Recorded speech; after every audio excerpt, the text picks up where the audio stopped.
Good morning everyone. Last class में हमने Boolean algebra के बारे में डिस्कस किया था।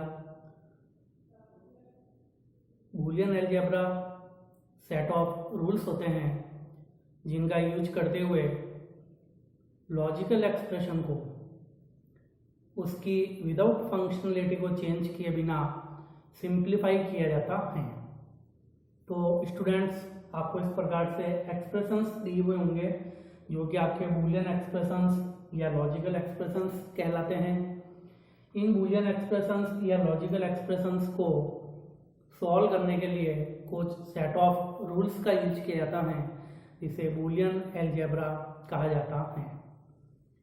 उन सेट ऑफ रूल्स का यूज करते हुए आपके जितने भी बूलियन एक्सप्रेशन या लॉजिकल एक्सप्रेशंस है इनको सिंप्लीफाई करने के लिए और गेट्स को रिड्यूस करने के लिए जो रूल्स फॉलो किए जाते हैं उन्हें बूलियन लॉ कहा जाता है। तो स्टूडेंट्स, लास्ट क्लास में हमने बूलियन लॉ के बारे में भी डिस्कस किया था। बूलियन लॉ प्रूफ थ्योरम है जिसको आपको प्रूव करने की जरूरत नहीं है, ओनली फॉर उन रूल्स या लॉ का यूज करते हुए इन बूलियन एक्सप्रेशंस को सॉल्व किया जाता है। तो आज हम आगे कंटिन्यू टुडे क्लास में हम कुछ बूलियन एक्सप्रेशंस को सॉल्व करना देखेंगे। Question number 1, simplify Boolean expression. आपको बूलियन एक्सप्रेशंस दिए गए, इनको आपको सिंप्लीफाई करना है। फर्स्ट एक्सप्रेशन आपका A B plus A B का बार।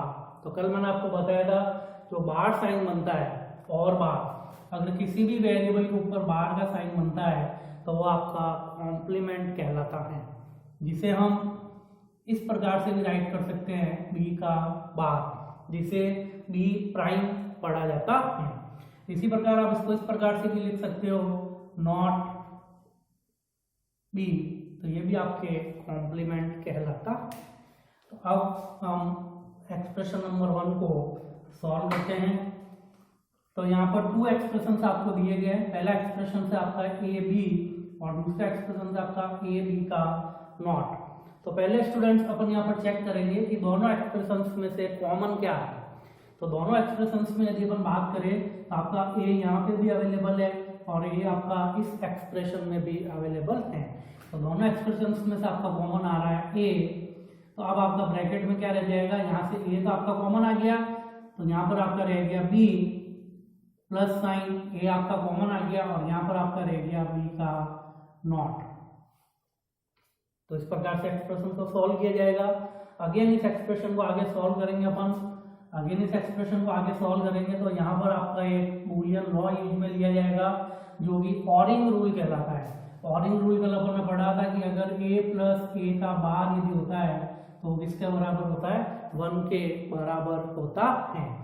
तो ये ऑरिंग रूल कल अपन ने पढ़ा था कि a प्लस ए का बार जो होता है उसका रिजल्ट 1 आता है। तो अगेन यहाँ पर इस एक्सप्रेशन को सिंप्लीफाई किया जाएगा a, और अभी अपन ने देखा a प्लस ए का बार जो होता है 1 के बराबर होता है। तो ये अपना एक्सप्रेशन हो गया a प्लस ए का बार, तो यहाँ पर लिख दिया जाएगा 1। अगेन यहाँ पर आपका एंड रूल यूज में लिया जाएगा। एंड रूल हो जाएगा आपका a डॉट 1 इक्वल टू, तो कल अपन ने एंडिंग रूल भी पढ़े थे, a डॉट 1 इक्वल टू जो होता है वो आपका a के बराबर होता है। तो a डॉट 1 जब अपन करेंगे तो यहाँ पे आपका रिजल्ट आ जाएगा a। तो जब अपन इस बूलियन एक्सप्रेशंस को सिंप्लीफाई करेंगे तो आपका रिजल्ट आ जाएगा a। तो बूलियन एक्सप्रेशंस को जब सिंप्लीफाई करते हैं तो आपके गेट्स रिड्यूस हो जाते हैं। तो स्टूडेंट्स देखिए, अगर इसमें अपन बात करते हैं तो यहाँ पर आपके कितने गेट डिजाइन होते हैं, फर्स्ट एंड गेट, सेकेंड और गेट, थर्ड एंड गेट और फोर्थ नॉट गेट। तो इस प्रकार से इस एक्सप्रेशन का यदि लॉजिक सर्किट डायग्राम डिजाइन किया जाए तो यहाँ पर टोटल 4 गेट्स क्रिएट किए जाते हैं। इसी को अब अपन ने सिंप्लीफाई कर दिया तो ओनली फॉर आपका कितना गेट बन गया, 1 गेट। तो इस प्रकार से बूलियन एक्सप्रेशंस को सिंप्लीफाई किया जाता है। Next expression x dot open parenthesis x का बार प्लस y क्लोज पैरेंथेसिस। तो स्टूडेंट यहाँ पर भी यदि अपन बात करें तो यहाँ पर आपका जो लॉ यूज में आएगा वह डिस्ट्रीब्यूटिव लॉ यूज में आ रहा है, जो कि अपन ने कल स्टूडेंट रीड किया था। डिस्ट्रीब्यूटिव लॉ क्या होता है, ए डॉट बी प्लस सी जो होता है वह आपका, तो इसमें मल्टीप्लाइकेशन हो रहा है तो ए का मल्टीप्लाइकेशन हो जाएगा आपका बी से, तो रिजल्ट आ जाएगा ए डॉट बी, और फिर आपका ए का जो मल्टीप्लाइकेशन है A dot B plus A dot C, तो ये आपका रिजल्ट यहाँ पर प्रोड्यूस होता है। तो ये रिजल्ट अपन को यहाँ पे रखना है। तो सबसे पहले इसका इसके साथ मल्टीप्लाई होगा, तो x डॉट x का बार प्लस x डॉट y, तो यहाँ पर डिस्ट्रीब्यूटिव लॉ यूज में लिया गया है। डिस्ट्रीब्यूटिव लॉ ये कहता है कि आपके जो भी एक्सप्रेशंस दिया गया है उसको पूरा क्या करो, डिस्ट्रीब्यूट करो, जिसमें आपका फर्स्ट वेरिएबल जो होगा उसका मल्टीप्लिकेशन सेकंड वेरिएबल से होगा, और उसी फर्स्ट वेरिएबल का मल्टीप्लिकेशन आपके थर्ड वेरिएबल के साथ में भी किया जाता है। अब अगेन यहाँ पर आपका एक एंडिंग रूल लग रहा है, वही जो अपन ने भी देखा था ending rule, x dot x का बार जो होता है वह किसके बराबर होता है, तो x डॉट x के बार की यदि बात करें तो उसका रिजल्ट आता है आपका 0। तो अगेन इस एक्सप्रेशन को यहाँ पर सिंप्लीफाई किया जाएगा, x डॉट x का बार तो 0 के बराबर होता है, तो 0 plus x dot y। Again यहाँ पर ऑरेंज रूल यूज में लिया जाएगा, ऑरेंज रूल यहाँ पर यूज में लेंगे तो आपका ऑरेंज रूल हो जाएगा a प्लस 0 इक्वल टू, तो ये ऑरेंज रूल भी कल अपन ने देखा था, a प्लस 0 जो है वह किसके बराबर होता है, तो वो आपके a के बराबर होता है, इसलिए आपका यहाँ पर जो रिजल्ट आएगा वह आ जाएगा आपका x डॉट y। तो स्टूडेंट्स ये जो x डॉट y होता है इसको आप इस प्रकार से भी राइट कर सकते हो x y, क्योंकि मैंने आपको स्टार्टिंग में बताया था अगर एक्सप्रेशन में किसी के बीच में कोई भी ऑपरेटर स्किप हुआ हुआ रहता है तो वहां पर लॉजिकल मल्टीप्लिकेशन ऑपरेशन परफॉर्म किया जाता है। तो इस प्रकार से जब इस एक्सप्रेशन को सॉल्व करेंगे तो इसका रिजल्ट आएगा x y। Next expression x plus x का बार डॉट y, तो अगेन यहाँ पर स्टूडेंट्स आपका डिस्ट्रीब्यूटिव लॉ यूज में आएगा, और डिस्ट्रीब्यूटिव लॉ में क्या हो जाएगा, वही आपका कल अपन ने रीडिंग की थी, डिस्ट्रीब्यूटिव लॉ में a plus b dot c equal to a plus b dot a plus c। तो ये डिस्ट्रीब्यूटिव लॉ कल अपन ने रीड किया था, तो उसी के अकॉर्डिंग यहाँ पर भी आपका वर्क होगा a plus b dot a plus c।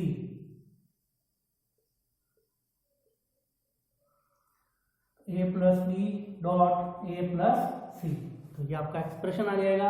अब अगेन यहाँ पर आपका ऑरेंज रूल यूज में आ रहा है, ये ऑरेंज रूल आपका क्या कहता है, x प्लस x का बार इक्वल टू, तो x प्लस x का बार इक्वल टू, कल अपन ऑरेंज रूल रीडिंग किया था जो कि 1 के बराबर होता है, तो इसका आपका रिजल्ट आ जाएगा 1 डॉट x प्लस y।